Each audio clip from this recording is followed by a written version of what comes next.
Ave Maria. എൻ്റെ പേര് Tintu Susan Thomas. എൻ്റെ ഹസ്ബൻഡാണ് പോളി. ഞങ്ങൾ 2018 ആദ്യമായിട്ട് കൃപാസനത്തിൽ വരുന്നത്. ഞങ്ങൾ 4 വർഷമായിട്ട് കാനഡയിലാണ്. ഞങ്ങൾക്ക് ഒരു കുറവ് ഉണ്ടായിരുന്നു ജീവിതത്തിൽ. 6 വർഷമായിട്ട് ഞങ്ങൾക്ക് മക്കളില്ലായിരുന്നു. ഒരുപാട് പ്രാർത്ഥിച്ചിരുന്നു, പക്ഷെ ഞാനൊരു ഗൈനക്കോളജിസ്റ്റിനെ പോലും പോയി കണ്ടിട്ടില്ല. അതിൻ്റെ കാരണം മറ്റൊന്നുമല്ല, താമസിച്ചാലും എനിക്ക് ദൈവം ഒരു കുഞ്ഞിനെ തരും എന്നൊരു പൂർണ്ണ വിശ്വാസം എൻ്റെ ഉള്ളിലുണ്ടായിരുന്നു. അതുകൊണ്ട് തന്നെ ഞങ്ങൾ അവിടെ കാനഡ ചെന്നിട്ടാണേലും സെറ്റിലാവുന്നതിൻ്റെയൊക്കെ ഒരു തിരക്കിൽ അങ്ങനെ ജീവിതം പോയി. പിന്നീട് എല്ലാ കാര്യങ്ങളും പ്രാർത്ഥിച്ചൊക്കെ കിട്ടിയെങ്കിലും ഉള്ളിൻ്റെ ഉള്ളിലൊരു സങ്കടമുള്ളത് ഒരു കുഞ്ഞില്ല എന്നുള്ളതായിരുന്നു. 2022 ഞാൻ പ്രഗ്നൻ്റ് ആയിരുന്നു, പക്ഷേ എനിക്ക് ആ കുഞ്ഞിനെ നഷ്ടപ്പെട്ടു 8ാമത്തെ ആഴ്ച. അതിനുശേഷം എനിക്ക് ഒന്ന് ജോലി മാറണമെന്നൊക്കെ ഉണ്ടായിരുന്നു. പക്ഷേ പെട്ടെന്ന് തന്നെ ഞാൻ അപ്ലൈ പോലും ചെയ്യാത്തൊരു ജോലിക്കാണ് ലൈറ്റ് ക്യാൻഡിൽ വഴിയായിട്ട് മാതാവ് എനിക്ക് ജോലി തന്നു. ആ ജോലിയിൽ കയറി കഴിഞ്ഞിട്ടാണെങ്കിലും എനിക്ക് ശരിക്കും ആദ്യത്തെ നഷ്ടപ്പെട്ടതിൻ്റെ ആ ഒരു മെൻ്റൽ ആൻഡ് ഒരു ഇമോഷണൽ സങ്കടത്തിൽ നിന്ന് എനിക്കതൊരു മാറ്റമായിരുന്നു ആ ജോലി എന്ന് പറയുന്നത്. അതിനുശേഷം സാധാരണയായിട്ട് പോയിക്കൊണ്ടിരിക്കുന്നു. അങ്ങനെ എനിക്ക് പീരിയഡ്സ് ഇറഗുലർ ആവാൻ തുടങ്ങി. 1 മാസം കഴിഞ്ഞു, 2 മാസം കഴിഞ്ഞു, 3 മാസം കഴിഞ്ഞു, 3.5 മാസമൊക്കെ ആയപ്പോഴത്തേനും ശരിക്കും ടെൻഷനായി. കാരണം എന്തെങ്കിലും പ്രശ്നമുണ്ടോ, PCOD അങ്ങനെ എന്തെങ്കിലും പ്രശ്നങ്ങളുണ്ടോ എന്നറിയാൻ വേണ്ടിയിട്ട് ഗൈനക്കോളജിസ്റ്റിനെ പോയി കണ്ടതാണ്. അപ്പം ഡോക്ടർ ഞങ്ങളുടെ മെഡിക്കൽ ഹിസ്റ്ററിയൊക്കെ നോക്കിയപ്പോൾ ഒരു മിസ്കാരേജ് ഉണ്ടെന്ന് കണ്ടു. എന്താണ് കുട്ടികൾ വേണ്ടേ എന്നൊക്കെ ഞങ്ങളുടെ അടുത്ത് ചോദിക്കുകയുണ്ടായി. തീർച്ചയായിട്ടും ആഗ്രഹമുണ്ട് എന്നൊക്കെ പറയുമ്പോൾ ഡോക്ടർ പറഞ്ഞു, ഇതിൻ്റെ എല്ലാം ടെസ്റ്റ് കണ്ടക്ട് ചെയ്യുമ്പോൾ നമുക്ക് നോക്കാം, ഹെൽപ്പ് ചെയ്യാം എന്നുള്ളൊരു ഡോക്ടറിൻ്റെ സൈഡിൽ നിന്നൊരു വാഗ്ദാനം പോലെ ഞങ്ങൾക്ക് പറഞ്ഞു. പക്ഷേ ട്രീറ്റ്മെൻറ്റ് ഒന്നും അല്ലാതെ അവർ സ്കാനിങ്ങിലൂടെ പറഞ്ഞു തരാമെന്ന് പറഞ്ഞു. പക്ഷേ പിന്നീട് ഡോക്ടറിൻ്റെ ടീം ഞങ്ങളെ വിളിച്ചിട്ട് പറയാണ്, എനിക്ക് നാച്ചുറലി കൺസീവ് ആവാൻ വേണ്ടിയിട്ട് ഒരു ഇതുമില്ല, കാരണം എൻ്റെ എക്സിനൊന്നും മെച്യൂർ ആവുന്നില്ല, ഒരു ഗ്രോത്ത് ഇല്ല എന്ന് പറഞ്ഞു. പക്ഷെ ഞങ്ങൾക്കതൊരു ഒത്തിരി വിഷമമായി. കാരണം ഞങ്ങൾക്ക് ഹെൽപ്പ് ചെയ്യാമെന്ന് പറഞ്ഞൊരാൾ നമ്മളെ കൈവിടുന്ന പോലെ തോന്നി. പക്ഷെ പിന്നീടാണ് ആ ആഴ്ച ഞാൻ ബഹുമാനപ്പെട്ട അച്ഛൻ്റെ ധ്യാനം കൂടിക്കൊണ്ടിരിക്കുമ്പോൾ അച്ഛൻ അതിൻ്റെ അകത്ത് പറഞ്ഞൊരു വാക്ക് എനിക്ക് ഒത്തിരി എന്നെ സ്പർശിച്ചു. അതായത് ചില വിഷയങ്ങൾ നമ്മൾ കണ്ണുനീരോടുകൂടി നിയോഗം വെച്ച് പ്രാർത്ഥിച്ചു കഴിഞ്ഞാൽ മാത്രമായിരിക്കും നമുക്കത് കിട്ടുന്നതെന്ന്. അതുപോലെ തന്നെ ഞാൻ തീരുമാനിച്ചു എനിക്ക് ഉടമ്പടി എടുക്കാം. എനിക്ക് അന്നേരം എടുക്കാൻ പറ്റുന്നില്ലായിരുന്നു ഓൺലൈൻ ഉടമ്പടി, പക്ഷേ ലൈറ്റ് ക്യാൻഡിലായിരുന്നു അന്ന് സാധിച്ചത്. ലൈറ്റ് ക്യാൻഡിൽ വഴി ഞാൻ ഉടമ്പടി ഈ നിയോഗം വെച്ച് ഒരു കുഞ്ഞുണ്ടാവണമെന്നുള്ള നിയോഗം വെച്ച് പ്രാർത്ഥിച്ചു. ആദ്യം ഇവിടെ വന്ന് ഉടമ്പടി എടുത്തോണ്ട് തന്നെ എന്തായിരിക്കണം ഉടമ്പടി, എങ്ങനെയായിരിക്കണമെന്നൊക്കെ അത്യാവശ്യം നല്ല ബോധ്യമുള്ളതുകൊണ്ട് അതേ വിശുദ്ധിയിൽ തന്നെ 1/2 മണിക്കൂർ ബൈബിൾ വായിച്ചു. ഒത്തിരി അവിടെ തന്നെ ഒണ്ടാരിയോ ക്യാൻസർ സൊസൈറ്റിയിലൊക്കെ ഒത്തിരി ഡൊണേഷൻസും നാട്ടിലും രോഗികളായിട്ടുള്ളവരെയൊക്കെ സഹായിക്കാൻ സാധിച്ചു. അതുപോലെ തന്നെ മറ്റ് ജീവിത വിശുദ്ധി, മറ്റ് കുറ്റങ്ങൾ പറയാതെ മാക്സിമം അതിൽ തന്നെ ഉറച്ച് ഉടമ്പടി വിശുദ്ധിയോടുകൂടി തന്നെ ഞങ്ങൾ മുന്നോട്ട് പോയി. എനിക്ക് സെപ്റ്റംബർ ആയപ്പോഴത്തേനും, എനിക്ക് മെയ്യിൽ ലാസ്റ്റ് പീരീഡ്സ് വന്നതാണ്. സെപ്റ്റംബറൊക്കെ തുടക്കം ആയപ്പോഴത്തേനും ആ ഡോക്ടർ വിളിച്ചിട്ട് പറഞ്ഞു, എന്നെ ഇൻഫെർട്ടിലിറ്റിയുടെ അവിടോട്ട് ട്രാൻസ്ഫർ ചെയ്യുവാണെന്ന് പറഞ്ഞു. ശരിക്കും ഒരു ട്രീറ്റ്മെൻറ്റ് എടുക്കാൻ താല്പര്യമില്ലെങ്കിൽ പോലും ഞങ്ങളുടെ ഫയൽ അങ്ങോട്ട് ട്രാൻസ്ഫർ ചെയ്യുമെന്ന് പറഞ്ഞു. പക്ഷേ ഞാൻ സെപ്റ്റംബർ 1 തൊട്ട് 8ാം തീയതി വരെ ഈ ലൈറ്റ് ക്യാൻഡിൽ എടുത്തതിന് ശേഷം ഒരു തീരുമാനം എടുത്തു, 8 നോയമ്പ് എനിക്ക് എടുക്കണം.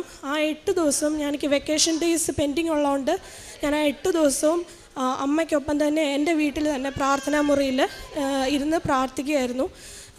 എങ്ങനെയെന്ന് വെച്ച് കഴിഞ്ഞാൽ എന്നെക്കൊണ്ട് പറ്റുന്ന മാക്സിമം ജപമാലകൾ ഞാൻ ചൊല്ലി രാവിലെ തൊട്ട് വൈകുന്നേരം വരെ പറ്റുന്ന പോലെ ബൈബിൾ വായിക്കുക, അങ്ങനെ എല്ലാ കാര്യങ്ങളും അമ്മയ്ക്കൊപ്പം തന്നെ ഞാൻ ഇരുന്ന് ആ 8 ദിവസം. സെപ്റ്റംബർ 2ാം തീയതി ആയപ്പോൾ എനിക്ക് ഒരു തോന്നൽ വന്നു, ഒരു പ്രഗ്നൻസി ടെസ്റ്റ് എടുക്കണമെന്ന്.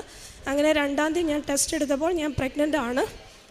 അങ്ങനെ വീണ്ടും ഒരു പ്രഗ്നൻസി എന്നുള്ളൊരു പോസിറ്റിവിറ്റി ജീവിതത്തിലേക്ക് വന്നു. അന്ന് 2ാം തീയതി തന്നെ വൈകുന്നേരം ഇൻഫെർട്ടിലിറ്റിയുടെ അവിടെ നിന്ന് അവർ വിളിച്ചിട്ട് പറഞ്ഞു 7ാം തീയതിക്ക് ചെല്ലണമെന്ന് പറഞ്ഞു. പക്ഷെ ഞങ്ങൾ ഒത്തിരി ആലോചിച്ചു. ഞങ്ങൾ വിചാരിച്ചിരുന്ന കാര്യം സാധിച്ചു, ഇനി പോകണോ? പക്ഷേ ഞങ്ങളുടെ ഒരുപാട് ടെസ്റ്റിൻ്റെ റിസൾട്ടുകൾ ഇനിയും കിട്ടാനുണ്ടായിരുന്നു. അതുകൊണ്ട് ഞങ്ങൾ തീരുമാനിച്ചു പോകാം. അങ്ങനെ സെപ്റ്റംബർ 7ാം തീയതി ഞങ്ങൾ ഇൻഫെർട്ടിലിറ്റിയുടെ ഡോക്ടറിനെ കാണാൻ ചെന്നു. ഡോക്ടർ ഞങ്ങളുടെ ടെസ്റ്റ് റിസൾട്ട് എല്ലാം നോക്കി 2 പേർക്കും പ്രശ്നമൊന്നും ഇല്ലയെന്ന് പറഞ്ഞു. അതിനുശേഷം ഞങ്ങൾ ഡോക്ടറുടെ അടുത്ത് പറഞ്ഞു, ഞാൻ പ്രഗ്നൻ്റ് ആണ് എന്ന് പറയുമ്പോൾ ആ ഡോക്ടറിൻ്റെ റെസ്പോൺസ് എങ്ങനെ ആയിരിക്കും എന്ന് വിചാരിച്ചു. പക്ഷേ ഡോക്ടർ വളരെ സന്തോഷത്തോടെയാണ് കേട്ടത്. മാതാവ് ഇടപെട്ട് ഞങ്ങൾക്ക് ഒരുപാട് കാര്യങ്ങൾ പിന്നീട് നടക്കുകയുണ്ടായി. ആ ഡോക്ടർ തന്നെ, ഞാൻ അവരുടെ പേഷ്യൻ്റ് അല്ലായിരുന്നു, എന്നിട്ട് പോലും ആ ഡോക്ടർ പറഞ്ഞു 10ാമത്തെ ആഴ്ച വരെ എനിക്ക് അവിടെ ഇൻഫെർട്ടിലിറ്റിയുടെ അവിടെ എല്ലാ ആഴ്ചയും അൾട്രാസൗണ്ട് തരാമെന്ന് പറഞ്ഞു. അങ്ങനെ ആ 10 ആഴ്ച എന്ന് പറഞ്ഞാൽ വളരെ ക്രൂഷ്യലായിട്ടുള്ളൊരു സമയമാണല്ലോ. ആ 10 ആഴ്ച എനിക്ക് അവിടെ ഇൻഫെർട്ടിലിറ്റിയുടെ എല്ലാ വീക്കും സ്കാനിങ് തന്നു. അതിനുശേഷം എന്നെ ഒരു ഗൈനക്കോളജിസ്റ്റിൻ്റെ അടുത്തോട്ട് ട്രാൻസ്ഫർ ചെയ്യുമായിരുന്നു. എൻ്റെ പ്രഗ്നൻസി വളരെ നോർമലായിട്ട് തന്നെ പോയി. മറ്റ് ആൾക്കാരിൽ നിന്നുള്ള കിട്ടിയ സഹായങ്ങളിലൊന്നാണ്, ഒക്ടോബറൊക്കെ ആകുമ്പോഴത്തേനും വളരെയധികം സ്നോ വീഴാൻ തുടങ്ങും. ഞാൻ നല്ല ദൂരത്താണ് ജോലി ചെയ്യുന്നത്. രാവിലെ ട്രെയിൻ എടുക്കണം, അതിനുശേഷം ഒരു മെട്രോ എടുക്കണം, പിന്നെ 5 മിനിറ്റ് എൻ്റെ ഓഫീസിലേക്ക് നടക്കണം. എനിക്ക് വയറൊക്കെ ആയപ്പോൾ എനിക്ക് ഇച്ചിരി ബുദ്ധിമുട്ട് ഉണ്ടെങ്കിൽ പോലും ഞാൻ ഓഫീസിലൊക്കെ പോകുന്നുണ്ട്. എൻ്റെ ഡയറക്ടർ ഒരു ദിവസം എന്നെ വന്നിട്ട് കണ്ടിട്ട് പറഞ്ഞു, നീ ഇനി മുതൽ എല്ലാ ദിവസവും ജോലിക്കൊന്നും വരണ്ട, നിനക്ക് പറ്റുമെങ്കിൽ മീറ്റിംഗ് ഉള്ള ദിവസം മാത്രം വന്നാൽ മതി, ബാക്കി ഫുള്ളി വർക്ക് ഫ്രം ഹോം എടുത്തോളാൻ പറഞ്ഞു. എനിക്ക് ഭയങ്കര ആശ്വാസമായി. അങ്ങനെ മുഴുവനായിട്ടും എനിക്കെല്ലാവരിൽ നിന്നും വളരെ സപ്പോർട്ടീവായിട്ട് എനിക്ക് കാണാൻ പറ്റി. എനിക്കൊരു പരിചയമില്ലാത്തൊരു പേര് എന്നെ ട്രെയിനിലൊക്കെ കയറുമ്പോഴൊക്കെ എന്നെ സഹായിച്ചിട്ടുണ്ട്. അങ്ങനെ പ്രഗ്നൻസി നോർമലായിട്ട് പോയി. ഫെബ്രുവരി മാസം ആയപ്പോഴത്തേനും 15-ാം തീയതി ആയിരുന്നു എനിക്ക് ഡോക്ടറിൻ്റെ അപ്പോയിൻമെൻ്റ് ഉണ്ടായിരുന്നത്. എനിക്ക് എല്ലാം നോർമലായിരുന്നു. ഫെബ്രുവരി 20-ാം തീയതി ആയപ്പോഴത്തേക്കിനും എൻ്റെ കാലുകളിലെല്ലാം നീര് വെക്കാൻ തുടങ്ങി, കൈകളിലേക്ക് നീര് വെക്കാൻ തുടങ്ങി, മുഖത്ത് നീര് വെക്കാൻ തുടങ്ങി. അങ്ങനെ പക്ഷേ ഞാൻ എൻ്റെ ഗൈനക്കോളജിസ്റ്റിൻ്റെ അടുത്ത് പറയുമ്പോൾ അവർ പറഞ്ഞത് എന്തെങ്കിലും എമർജൻസി ആയിട്ടുണ്ടെങ്കിൽ എമർജൻസി ഡിപ്പാർട്ട്മെൻറ്റിൽ പോവുക, അല്ലെങ്കിൽ ഇതൊക്കെ വളരെ കോമൺ ആണെന്ന് പറയുകയാണ് ചെയ്തത്. പക്ഷേ എൻ്റെ കണ്ടീഷൻ ഓരോ ദിവസം മാറിക്കൊണ്ടേയിരുന്നു. എൻ്റെ സിസ്റ്റർ, ഞങ്ങൾ 3 പെൺകുട്ടികളാണ്, രണ്ടാമത്തെ ചേച്ചീനെ വിചാരിതമായിട്ട് വിളിച്ച് എന്നെ വീഡിയോ കോളിൽ കണ്ടപ്പോൾ എന്നോട് പറഞ്ഞു, ചേച്ചി മെഡിക്കൽ പ്രൊഫഷണലാണ്, അപ്പോൾ ചേച്ചി എൻ്റെ അടുത്ത് പറഞ്ഞു, നിനക്ക് BP ഹൈ ആണെന്ന് തോന്നുന്നു, നീ എത്രയും പെട്ടെന്ന് എൻ്റെ BP ഒന്ന് ചെക്ക് ചെയ്യാൻ പറഞ്ഞു. അങ്ങനെ ഞങ്ങൾ BP അന്ന് വൈകിട്ട് തന്നെ ചെക്ക് ചെയ്തപ്പോൾ എനിക്ക് 180 ഓവർ 120 സംതിങ് ആണ്. അത്രയും ഹൈ BP ആയിരുന്നു എനിക്ക്. അതിൻ്റെ അടുത്ത ദിവസം എനിക്ക് അപ്പോയിൻമെൻ്റ് ഉണ്ടായിരുന്നു. പക്ഷേ എങ്കിൽ പോലും ഞങ്ങൾക്ക് ഈ പ്രഗ്നൻസിയിൽ ഇത്ര ഹൈ BP വരുമ്പോൾ എന്തായിരിക്കുമെന്ന് അറിയാത്തതുകൊണ്ട് ഞങ്ങൾ അന്ന് വൈകിട്ട് തന്നെ എമർജൻസി ഡിപ്പാർട്ട്മെൻറ്റിലോട്ട് പോകുമായിരുന്നു. അവിടെ ചെന്നു അവരെല്ലാം പരിശോധിച്ചു. വന്ന് രാത്രി തന്നെ ഹസ്ബൻഡിൻ്റെ അടുത്ത് പറഞ്ഞു, ഇതധികം പോവില്ല, എത്രയും പെട്ടെന്ന് തന്നെ ഡെലിവറി ചെയ്യേണ്ടി വരും. ഞാൻ എൻ്റെ 7-ാം മാസം കയറിയിട്ടേ ഉള്ളൂ, 29ാമത്തെ ആഴ്ചയായിട്ടേ ഉള്ളൂ. അങ്ങനെ ഞങ്ങൾ വളരെ ഷോക്ക്ഡായി. പക്ഷേ ഡോക്ടർ വന്നിട്ട് പറഞ്ഞു, നിങ്ങളെ ഇന്ന് രാത്രി തന്നെ ആംബുലൻസിൽ ട്രാൻസ്ഫർ ചെയ്യാൻ പോവുകയാണ്, ഡൗൺ ടൗൺ ടൊറൻറ്റോ ഒരു പേരുകേട്ടൊരു ഹോസ്പിറ്റലിലേക്ക് എന്നെ ട്രാൻസ്ഫർ ചെയ്യാൻ പോവുകയാണെന്ന് പറഞ്ഞു. എൻ്റെ ജീവിതത്തിൽ ആദ്യമായിട്ടാണ് ഞാൻ ആംബുലൻസിലൊക്കെ ട്രാവൽ ചെയ്തത്. ശരിക്കും അതൊരു അനുഭവം തന്നെയായിരുന്നു. അവിടെ കിടന്നുകൊണ്ട് ഞാൻ പ്രാർത്ഥിച്ചത് വേറൊന്നുമല്ല, എനിക്ക് ഇതുപോലെ ഞാൻ ഇതിന് മുന്നേ ഹോസ്പിറ്റലിൽ പോയപ്പോൾ അങ്ങോട്ട് പ്രഗ്നൻ്റ് ആയിട്ടാണ് പോയത്. തിരിച്ചു വന്നത് മിസ്കാരേജിൻ്റെ ഡിസ്ചാർജ് സമ്മറിയുമായിട്ടാണ്. അപ്പോൾ ഞാൻ മാതാവിനോട് പ്രാർത്ഥിച്ചത്, മാതാവ് തന്ന കുഞ്ഞാണ് എനിക്ക്, ഈ കുഞ്ഞിനെ എനിക്ക് ജീവനോടെ തന്നെ തിരിച്ചു തരണേ. ഞാൻ 29 ആഴ്ച വരെ എൻ്റെ ഉദരത്തിൽ ഞാൻ കൊണ്ടു നടന്നു, എനിക്ക് കുഞ്ഞിനെ തരണേ എന്ന് ഞാൻ കണ്ണുനീരോടെ പ്രാർത്ഥിച്ചു. അങ്ങനെ ഹോസ്പിറ്റലിൽ എത്തിച്ചേർന്ന് അവരെന്നെ ഹൈ റിസ്ക് പ്രഗ്നൻസി വാർഡിലോട്ടാണ് കയറ്റിയത്. 2.5 മണിക്കൂറോളം നീണ്ടൊരു സ്കാനിങ് ഉണ്ടായിരുന്നു. ഞാൻ പറയാൻ വിട്ടുപോയി, കുഞ്ഞിന് ഡൗൺ സിൻഡ്രോം ഉണ്ട് എന്ന് 3-ാമത്തെ മാസം പറഞ്ഞിരുന്നു. പക്ഷേ ഒരു കുഴപ്പമില്ലാത്തൊരു കുഞ്ഞിനെയാണ് ഞങ്ങൾക്ക് ദൈവം തന്നത്. അങ്ങനെ NIPT സ്കാൻ തൊട്ട് അനാറ്റമി അങ്ങനെ എല്ലാ സ്കാനുകളും 2.5 മണിക്കൂറോളം എന്നെ സ്കാനിങ് എല്ലാം കംപ്ലീറ്റ് ചെയ്തു. ഡോക്ടർമാർ കണ്ടുപിടിച്ചു, എനിക്ക് കുഞ്ഞിന് മാത്രമല്ല എനിക്കും പ്രശ്നമുണ്ട്. ഹെൽപ്പ് സിൻഡ്രോം എന്ന് പറയുന്ന വളരെ റെയറായിട്ടുള്ള പ്രഗ്നൻസി കണ്ടീഷനാണ്. 1000 പ്രഗ്നൻറ്റ് വിമൻ ഉണ്ടെങ്കിൽ അതിൽ 2% സ്ത്രീകൾക്ക് മാത്രം വരുന്നൊരു അസുഖമാണ്. എന്താണെന്ന് വെച്ച് കഴിഞ്ഞാൽ എൻ്റെ ശരീരത്തിൽ പിന്നീട് എൻ്റെ ലിവറിൻ്റെ എൻസൈംസ് വളരെ ഹൈ ആയി, പ്ലേറ്റ്ലെറ്റ്സിൻ്റെ കൗണ്ട് 45 വരെ ഡൗൺ ആയി. എനിക്ക് കിഡ്നി കൂടെ പ്രശ്നമായിട്ട് യൂറിനിലൂടെ പ്രോട്ടീൻ വാഷ് ഔട്ട് ആവാൻ തുടങ്ങി. അങ്ങനെ എന്നെ കണ്ടാൽ ഞാൻ തന്നെ ആണോ എന്ന് പോലും തിരിച്ചറിയാൻ പറ്റാത്ത പോലെ എൻ്റെ മുഖം മാറി. വളരെ ഞങ്ങൾ ഒത്തിരി വിഷമിച്ചൊരു സമയമാണത്. അപ്പോഴൊക്കെ ഞങ്ങൾ പരിശുദ്ധ അമ്മയുടെ അടുത്ത് മുറുക്കെ പ്രാർത്ഥിക്കുകയായിരുന്നു. എൻ്റെ കണ്ടീഷൻ മോശമായിട്ട് ഒരു ദിവസം വൈകുന്നേരം ആയപ്പോഴത്തേനും ഡോക്ടേഴ്സൊക്കെ മീറ്റിംഗ് കൂടിയിട്ട് വന്നിട്ട് പറഞ്ഞു, ഇനി ഇത് മുന്നോട്ട് പോയി കഴിഞ്ഞാൽ എനിക്ക് സീഷർ ഉണ്ടാവും, അതുകൊണ്ട് തന്നെ നാളെ രാവിലെ തന്നെ എമർജൻസി ആയിട്ട് സിസേറിയൻ ചെയ്യണമെന്ന് പറഞ്ഞു. അങ്ങനെ കുഞ്ഞിനെ 29ാമത്തെ ആഴ്ച അവളെ സിസേറിയൻ ചെയ്ത് പുറത്തെടുത്തു. ഉണ്ടായപ്പോൾ മോൾ 1 കിലോ മാത്രമേ ഉണ്ടായിരുന്നുള്ളൂ. അവിടുന്ന് അവൾ 960 ഗ്രാമിലേക്ക് പോയി. പിന്നീട് ഇന്നിപ്പം ഞങ്ങളിവിടെ നിൽക്കുമ്പോൾ കുഞ്ഞ് അവളുടെ പ്രായത്തിനൊത്ത അതേ വെയിറ്റോടു കൂടിയാണ് കുഞ്ഞ് നിൽക്കുന്നത്. ഞങ്ങൾക്ക് ഒത്തിരി പിന്നെയും ഓരോ പരീക്ഷണങ്ങൾ വന്നുകൊണ്ടേയിരുന്നു. മാർച്ച് മാസം ആയപ്പോഴത്തേക്കിനും ഡോക്ടേഴ്സ് കൺഫേം ചെയ്തു കുഞ്ഞിന് ഹാർട്ടിന് പ്രശ്നമുണ്ടെന്ന്. കാർഡിയോമയോപ്പതി എന്ന് പറയുന്ന അസുഖം ഉണ്ടെന്ന് പറഞ്ഞു. അത് വന്നിട്ട് കുറച്ച് കഴിയുമ്പോൾ കുഞ്ഞിൻ്റെ ഹാർട്ട് മാറ്റി വെക്കേണ്ട കാര്യം വരും. ശരിക്കും അതുവരെ ഞാൻ കരയാതെ നിന്ന് ഞാൻ കുഞ്ഞിന് പ്രശ്നമുണ്ടെന്ന് കേട്ടപ്പോൾ ഞങ്ങൾ വല്ലാതെ സങ്കടത്തിലായി. ഞങ്ങൾ രണ്ടുപേരും കൈകോർത്ത് പിടിച്ച് പ്രാർത്ഥിക്കാൻ തുടങ്ങി. ഞങ്ങൾക്ക് കുഞ്ഞിനെ ആയുസ്സും ആരോഗ്യത്തോടും കൂടി തരണേ എന്ന് മാതാവിനോട് അതുപോലെ ഞങ്ങൾ പ്രാർത്ഥിച്ചു. ഈശോയോടും മാതാവിനോട് ഞങ്ങൾ ഒത്തിരി പ്രാർത്ഥിച്ചു.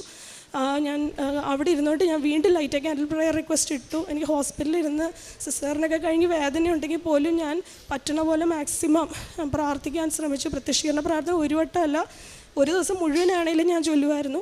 അങ്ങനെ മാർച്ച് അവസാനമായപ്പോൾ ഡോക്ടേഴ്സ് വീണ്ടും ഞങ്ങളെ വിളിച്ചിട്ട് പറഞ്ഞു ഞങ്ങളത് സംശയിച്ചത് മാത്രമായിരുന്നു, കുഞ്ഞിന് യാതൊരു കുഴപ്പമില്ല, കുഞ്ഞിൻ്റെ ഹാർട്ട് ഡയഫ്രോമൊക്കെ കറക്റ്റായിട്ടാണ്, ഒരു പ്രശ്നവുമില്ല എന്ന് റിപ്പോർട്ട് തന്നു. അത് അവർ റൂൾ ഔട്ട് ചെയ്ത് കളഞ്ഞു.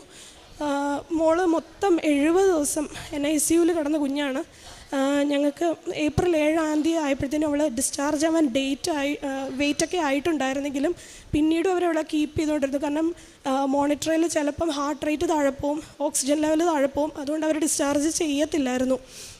കുഞ്ഞ് വീട്ടിൽ വരുന്നത് മെയ് 7 പിന്നീട് ഒരു സംഭവം ഞങ്ങൾക്ക് ഉണ്ടായത്, വളരെ വിഷമകരമായിട്ടുള്ള ഒരു സംഭവം ഉണ്ടായത് NICUവിൽ കിടക്കുമ്പോൾ ഏപ്രിൽ മാസത്തിലാണ്. അവൾക്ക് ഐ ടെസ്റ്റ് നടന്നിട്ട് കഴിഞ്ഞതേ ഉള്ളായിരുന്നു. ഫീഡിങ് ടൈം ആയിരുന്നു. ഡ്യൂട്ടി നേഴ്സ് പറഞ്ഞു അവൾക്ക് പാല് കൊടുത്തോളാൻ പറഞ്ഞു. അങ്ങനെ മോള് പാല് കുടിച്ചുകൊണ്ടിരിക്കുന്ന സമയത്ത് ഒരു 2 സക്ക് എടുത്തതിന് ശേഷം കുഞ്ഞിന് യാതൊരുവിധ അനക്കവും ഇല്ലാത്ത ഒരു സ്റ്റേജിലേക്ക് വന്നു. ഞാൻ നോക്കുമ്പോൾ എൻ്റെ കയ്യിലിരുന്നുകൊണ്ട് കുഞ്ഞിൻ്റെ നെറ്റിയിൽ നിന്ന് നീലിപ്പ് ഇറങ്ങി മൂക്കിൻ്റെ അവിടെ വരെ ആയിരിക്കുന്നു.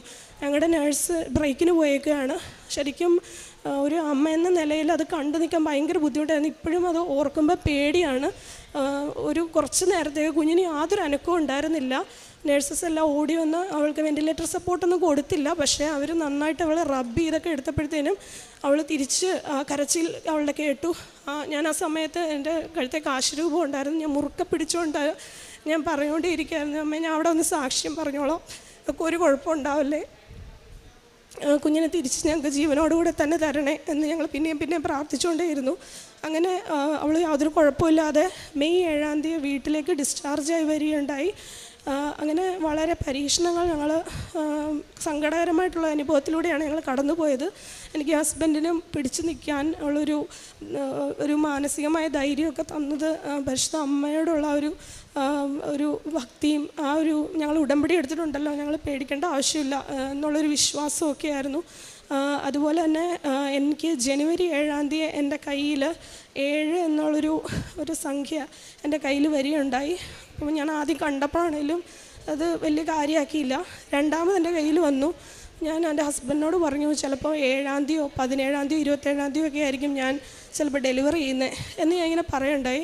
കുഞ്ഞിന് ഡെലിവറി ചെയ്തത് 27 കുഞ്ഞിനെ ഞാൻ ഡെലിവറി ചെയ്യുന്നത്. അതുപോലെ എൻ്റെ എല്ലാ കാര്യത്തിലും 7 എന്നുള്ളൊരു സംഖ്യ ഉണ്ടായിരുന്നു. 7 മാസത്തിലാണ് അവൾ ജനിച്ചത്. 70 ദിവസം NICUവിൽ കിടന്നു. മാർച്ച് 17 മോളെ വീടിനടുത്തുള്ള ഹോസ്പിറ്റലിലോട്ട് ട്രാൻസ്ഫർ ചെയ്തു, NICUവിലോട്ട്. ഏപ്രിൽ 7 അവൾക്ക് വെയിറ്റ് എല്ലാം ഓക്കെയാണ്, ഡിസ്ചാർജ് ചെയ്യാമെന്ന് പറഞ്ഞെങ്കിലും മെയ് 7 ആണ് കുഞ്ഞ് വീട്ടിലേക്ക് വരുന്നത്. അവൾ കമന്ന് വീണാണെപ്പോഴും ഒക്ടോബർ 7 ഡിസംബർ 7 നമ്മുടെ അമ്മ പ്രത്യക്ഷപ്പെട്ടത്. അത് പിന്നീട് ഞാൻ വീട്ടിൽ വന്നതിന് ശേഷമാണ് ഞാൻ ആലോചിച്ചപ്പോൾ എല്ലാത്തിനകത്തും ഒരു 7 എനിക്ക് അനുഭവപ്പെട്ടിരുന്നല്ലോ എന്ന് ഓർമ്മ വന്നത്. ഞങ്ങൾക്ക് ഇത്രയും അനുഭവങ്ങൾ പരിശുദ്ധ അമ്മ വഴി, അത് ആയുസ്സും ആരോഗ്യത്തോടും കൂടി 6 വർഷത്തിന് ശേഷം ഞങ്ങൾക്കൊരു മകളെ അനുഗ്രഹിച്ച പരിശുദ്ധ അമ്മയ്ക്കും ഈശോയ്ക്കും കോടാനുകൂടി നന്ദി, സ്തുതി, സ്തോത്രം. സാമുവേലിൻ്റെ 1 പുസ്തകം 2 അധ്യായത്തിൽ തിരുവചനങ്ങൾ 5 മുതലുള്ള തിരുവചനങ്ങൾ അരുളി ചെയ്യുന്നു. സുഭിക്ഷം അനുഭവിച്ചിരുന്നവർ ആഹാരത്തിനായി കൂലിപ്പണി ചെയ്യുന്നു, വിശപ്പ് അനുഭവിച്ചിരുന്നവർ സംതൃപ്തി അടയുന്നു, വന്ധ്യ 7 പ്രസവിക്കുന്നു, സന്താന സമ്പത്തുള്ളവൾ നിരാലംബിയാകുന്നു. സാമുവേൽ പ്രവാചകൻ്റെ ജനനത്തെക്കുറിച്ച് ഹന്നായുടെ കീർത്തനമാണ് ഈ 2-ാം അധ്യായത്തിൽ മുഴുവനും നമുക്ക് കേൾക്കുവാൻ കഴിയുക. തനിക്ക് മക്കളില്ലാതിരുന്ന ഹന്ന എത്രമാത്രം മാനസിക വ്യഥ അനുഭവിച്ചിരുന്നു എന്ന് ഹന്നായുടെ പ്രാർത്ഥന, എങ്ങനെയാണ് ദേവാലയത്തിൽ ഹന്ന പ്രാർത്ഥിക്കുന്നത്, ഇതൊക്കെ തുടർന്ന് വരുന്ന വചനങ്ങളിൽ നമുക്ക് കാണുവാൻ കഴിയും. ഇന്ന് ടിൻറ്റു സൂസൻ തോമസ് തൻ്റെ കുഞ്ഞിൻ്റെ സാക്ഷ്യം ആ ദമ്പതികൾ ഇവിടെ പറയുമ്പോൾ തങ്ങൾക്ക് എന്തായിരുന്നു ബുദ്ധിമുട്ടുകൾ, അതായത് 6 വർഷമായിട്ട് കുഞ്ഞില്ല, ഇനി ഒരു കുഞ്ഞിനെ കൺസീവ് ആയതാണ് നോർമലായിട്ട്, എന്നാൽ ആ കുഞ്ഞ് നഷ്ടപ്പെടുന്നു, മിസ്കാരിയേജ് ആകുന്നു, പിന്നീട് കുഞ്ഞുങ്ങളില്ല. ഈ അവസരത്തിലാണ് ഒരു ഗൈനക്കോളജിസ്റ്റിനെ പോലും ഇതിന് വേണ്ടിയിട്ട്, ഒരു ട്രീറ്റ്മെൻറ്റിന് വേണ്ടിയിട്ട് പോയിട്ടില്ല. ഇതൊക്കെ ഈ മകൾ തന്നെ പറഞ്ഞു. പിന്നീട് തങ്ങൾ വീണ്ടും ഒരു ഡോക്ടറിനെ സമീപിക്കുന്നത്, പ്രത്യേകമായ ഒരു സാഹചര്യത്തിൽ ഡോക്ടറിനെ സമീപിക്കുന്നതും, അപ്പോഴാണ് തനിക്ക് എന്താണ് തൻ്റെ പ്രോബ്ലം എന്നൊക്കെ ഡോക്ടർ പറയുന്നത്. അതെല്ലാം വിശദീകരിച്ച് നാം കേട്ട് കഴിഞ്ഞതാണ്. അങ്ങനെയുള്ള ഒരവസ്ഥയിൽ നിന്ന് പിന്നീട് light a candle prayer request, ആ പ്രെയറിലൂടെ എങ്ങനെയാണ്, അതായത് അമ്മയുടെ മുൻപിൽ തിരി തെളിച്ച് നാം പ്രാർത്ഥിക്കുന്നതാണ് light a candle prayer request. ആ പ്രാർത്ഥനയുടെ ഫലമായിട്ട് താൻ ക്യാരി ആയിരുന്ന കാര്യം പോലും ഈ മകൾ അറിഞ്ഞില്ല. പിന്നീട് ഡോക്ടറിൻ്റെ അടുത്ത് ചെല്ലുമ്പോഴാണ് താൻ പ്രഗ്നൻ്റ് ആണെന്ന് പോലും അറിയുന്നത്. അങ്ങനെ നോർമലായിട്ട് തനിക്ക് കുഞ്ഞിനെ ലഭിക്കുന്നു. പിന്നീട് ആ കുഞ്ഞിൻ്റെ പ്രഗ്നൻസി സമയത്തൊക്കെ പിന്നീട് ഈ മകൾക്കുണ്ടായ ഓരോ ബുദ്ധിമുട്ടുകൾ, തനിക്ക് ഹെൽപ്പ് സിൻഡ്രോം എന്ന പ്രഗ്നൻസി കണ്ടീഷനിലുണ്ടാകുന്ന, അത് എത്ര പേർക്കുണ്ടാകുന്ന അസുഖമാണ്? 1000 സ്ത്രീകളുണ്ടെങ്കിൽ 2% സ്ത്രീകൾക്ക് മാത്രം വരുന്ന റയറായിട്ടുള്ള പ്രഗ്നൻസി കണ്ടീഷനാണ്. 1000-ൽ 2 പേർക്ക് വരാവുന്ന ഒരു പ്രഗ്നൻസി കണ്ടീഷൻ. അപ്പോഴതാണ് ഈ മകൾക്ക് വന്നത്. പിന്നീട് അതിൻ്റെ കോംപ്ലിക്കേഷൻസ് എന്തൊക്കെ, അത് കുഞ്ഞിനെ എങ്ങനെ ബാധിക്കുന്നു, ഇതെല്ലാം നാം കേട്ടു കഴിഞ്ഞു. അപ്പോൾ ഈ ഒരു അവസ്ഥയിൽ, അതായത് തങ്ങൾക്ക് വേറെ ആലംബമോ ആശ്രയമോ ഒന്നുമില്ല, കാനഡയിലുള്ള ഈ മക്കൾ പിന്നീട് എങ്ങനെ അവരുടെ ഈ ഓരോ കണ്ടീഷൻ അവരറിയുമ്പോഴും അവർ പ്രാർത്ഥനയിൽ നിന്ന് മാറിപ്പോയില്ല. കൈകൾ കോർത്ത് ഞങ്ങൾ പ്രാർത്ഥന ശക്തമാക്കി, ഞങ്ങൾ പ്രാർത്ഥിച്ചു. തനിക്ക് തൻ്റെ ആ കണ്ടീഷനിലൊക്കെ കുഞ്ഞിനെ ലഭിക്കാനായിട്ടുള്ള സാഹചര്യങ്ങൾ കുറവാണ്, കുഞ്ഞിന് തന്നെ ഡൗൺ സിൻഡ്രോം, ഇങ്ങനെ ഓരോ കാര്യങ്ങൾ പറയുന്നു. ഈ മകൾക്ക് സീഷർ വരാനുള്ള സാധ്യതകളുണ്ട്. അങ്ങനെ തൻ്റെ പ്രഗ്നൻസി കാലം മുഴുവനും ഒത്തിരിയേറെ ബുദ്ധിമുട്ടേറിയ ഒരു സാഹചര്യങ്ങളിലൂടെ കടന്നു പോകുന്നു. അപ്പോഴൊക്കെ തങ്ങൾക്കുണ്ടായിരുന്നത് ഉടമ്പടി പ്രാർത്ഥന, ബഹുമാനപ്പെട്ട VP ജോസഫ് അച്ഛൻ്റെ ഉടമ്പടി ധ്യാനങ്ങൾ, സാക്ഷ്യങ്ങൾ, ഇതൊക്കെയാണ് ഈ മക്കളെ മുമ്പോട്ട് നയിച്ചത്. ഇന്ന് നാം തിരുവചനം കേട്ടതുപോലെ എങ്ങനെയാണ് വിശപ്പ് ഉള്ളവർ കർത്താവ് സംതൃപ്തനാക്കുന്നത്, അതുപോലെ സമ്പന്നൻ എങ്ങനെയാണ് കൂലിപ്പണി ചെയ്യേണ്ടി വരുന്നത്, വന്ധ്യ എങ്ങനെ 7 പ്രസവിക്കുന്നു, ഇതൊക്കെ ദൈവത്തിന് മാത്രം ചെയ്യാൻ പറ്റുന്ന കാര്യങ്ങൾ. അത് ഇന്ന് തൻ്റെ ജീവിതത്തിൽ നിറവേറിയതിൻ്റെ സാക്ഷ്യമാണ് ഈ മകൾ പങ്കുവയ്ക്കുക. അതുപോലെ 7 എന്ന അക്കം, ആ അക്കത്തിൻ്റെ പ്രാധാന്യമൊക്കെ തനിക്ക്, ഇതെന്താ ഇത്ര പറയാൻ എന്തിരിക്കുന്നു 7 എന്ന അക്കമെന്ന് നമുക്കൊക്കെ ചിന്തിക്കാം. പക്ഷേ ഈ മകൾക്ക് ചിന്തിച്ചുകൂടാ. അത് തൻ്റെ ജീവിതത്തിൽ അത്രയേറെ പ്രാധാന്യമുണ്ട്. അമ്മ പ്രത്യക്ഷപ്പെട്ട ദിവസമാണ് ഡിസംബർ 7. ആ ദിവസത്തോടടുക്കുമ്പോൾ നമുക്ക് അൾത്താരയിൽ കേൾക്കാൻ പറ്റുന്നത് ഈ അക്കത്തിൻ്റെ പ്രാധാന്യം. അമ്മ സമയച്ചുരുക്കം, അതായത് സമയ ഘടികാരവും നെഞ്ചിൽ ചാർത്തിയാണ് അമ്മ വന്നത്. ഡേറ്റിന്, ടൈം ഫോക്കസിന്, ഇതിനൊക്കെ ഈ പ്രത്യക്ഷീകരണവുമായിട്ട് ഒത്തിരിയേറെ പ്രാധാന്യമുണ്ട്. അതുകൊണ്ട് തന്നെയാണ് ഡേറ്റ് ഇട്ട് നാം പ്രാർത്ഥിക്കുമ്പോൾ ആ കാര്യങ്ങളൊക്കെ നടക്കുന്നു എന്നൊക്കെ പറയുമ്പോൾ തീർച്ചയായും ഇത് ടൈം ഫോക്കസ് തന്നെയാണ് ഈ പ്രത്യക്ഷീകരണം. നമുക്ക് നമ്മുടെ മുൻപിലേക്ക് നാം കേൾക്കുന്ന ഓരോ അനുഭവങ്ങൾക്കും നമ്മുടെ മുൻപിലേക്ക് കടന്നു വരുന്ന ഓരോ അനുഭവ സാക്ഷ്യങ്ങൾക്കും നമുക്ക് നന്ദിയുള്ളവരാകാം. കരങ്ങൾ അടിച്ച് ഈശോയ്ക്കും അമ്മയ്ക്കും നന്ദി പറയാം. യേശുവേ നന്ദി, യേശുവേ സ്തുതി, യേശുവേ ആരാധന. അത്യപൂർവ ദൈവാനുഭവങ്ങൾ ഇനി നിങ്ങൾക്കും സ്വന്തം. ഈ യൂട്യൂബ് ചാനൽ ഇതുവരെ സബ്സ്ക്രൈബ് ചെയ്തിട്ടില്ലെങ്കിൽ ഇപ്പോൾ തന്നെ സബ്സ്ക്രൈബ് ചെയ്യുക. ഈ വീഡിയോ ഇപ്പോൾ തന്നെ നിങ്ങളുടെ സുഹൃത്തുക്കൾക്ക് ഷെയർ ചെയ്തുകൊണ്ട് കർത്താവിൻ്റെ പ്രേക്ഷിതരാകുക.